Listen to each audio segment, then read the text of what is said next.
V Parizu so sinoči uradno predstavili novo četrto generacijo Twinga. Novi električni mestni avtomobil bo Renault izdeloval v Sloveniji. V novomeškem Revozu so zato že zagotovili več 100 novih delovnih mest. Francozi pa bodo v tovarno vložili 150 milijonov evrov. Pri Renaultu upajo, da bodo veliko Twingov prodali predvsem na račun nizke cene, pa tudi državnih subvencij za električna vozila. Lauro Smrekar. Najnovejša različica Renaultovega najmanjšega avtomobila bo v Novo mesto prinesla tudi 250 novih delovnih mest in 150 milijonsko investicijo Francozov. Revoz je bil dolgo leta največji izvoznik slovenski, ne?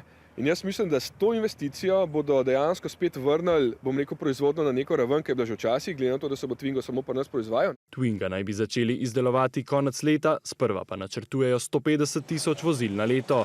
To je zelo dobra poživitev za Revoz, ki je zadnje leto deloval v samo eni izmeni. Proizvodnja novega malčka pa je bila tudi v ospredju nedavnega obiska francoskega predsednika.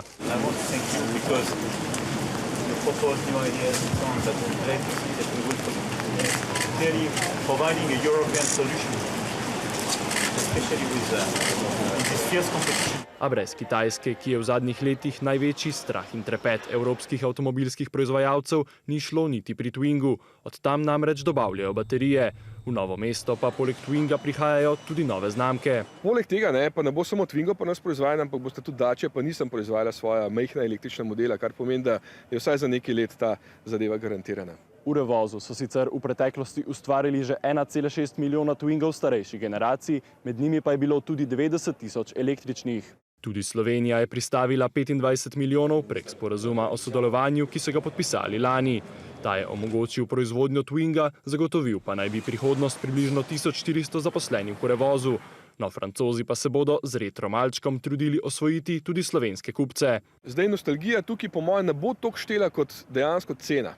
Uporabnost. In če bodo naše subvencije obstale, zna biti avto kar dosti ugoden v primerjavi z vsem drugim, kar imamo na trgu. Renault obljublja ceno pod 20 tisoč evrov. Državna subvencija za nakup novih električnih vozil, ki stanejo manj kot 35 tisočakov, sicer letos znaša 7200 evrov.